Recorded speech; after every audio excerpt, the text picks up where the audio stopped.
আছে? রান্না হলো? খেতে দে। কি হয়েছে? সারাক্ষণ শুধু বউ বউ করতে থাকো, দেখছো না রান্না করছি, কাজ করছি, আমার কি কাজ নাই? খেতে দিলে না তো, বসে বসে একটু ঘুম পেয়ে গেল। তোমার একটা কাজকর্ম করে না, কিছু না, আমাকে রান্না বান্না করতে হবে, সংসারও দেখতে হবে, বাইরে গিয়েও কাজ করতে হবে, তবে ওনার ঢুকে রুচবে, নইলে কিছু হবে না। কি এখন কপাল করে বিয়ে করেছি, ঘুমানো লোক পুরে সারাক্ষণ ঘুমাই করে করে। তরকারিটা বসানো আছে, একটু দেখো, আমি পাশের বাড়ি কাকিমা ডাকছিল তো, তাই আমি একটু যাচ্ছি, ঠিক আছে? মাছ ভাজা কাঁচা মাছের পেটি দিয়ে বাংলার মধ্যে চারটা ভালোই হবে। আহা, বউ তো নেই, গেছে কাকিমার বাড়ি, মাছ ভাজা দিয়ে বাংলা ভাত খাবো আমি। খাই, বউ আসলে। বউ নেই, এইভাবে খেয়ে নি, কিনে এনেছিলাম, লুকিয়ে রেখেছি বাংলা ভাত।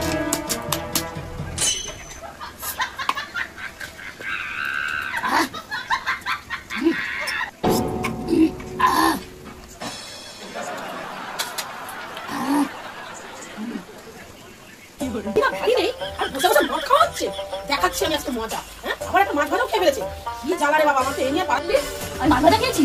হ্যাঁ, আমি মাছ ভাজা খেয়েছি। কি করছিস তুই এখানে বসে? আমার পয়সা মাছ খেয়েছি, তোর বাবার পয়সা খাইনি, বুঝলি? আমার পয়সা খেয়েছি। বেশি কথা বলবি না, বুঝলি তো? তুই আমার বাবা তুই কথা বলছিস? হ্যাঁ, খাবি আমার পয়সায়। আমি এখন মদ খেয়ে না সের আছি, সের। তুই বাগাছিস, বাঘ বাগাছি, বাঘ। আমরা এক্ষুনি নিচে পড়ে যাবি। চল চল, সের হয়েছে। মদ খেয়ে বাঘ হয়েছে, ঘোড়ার ডিম হয়েছে, সের দেখাতে গেছিল, এক করে তাই আমি তাই করে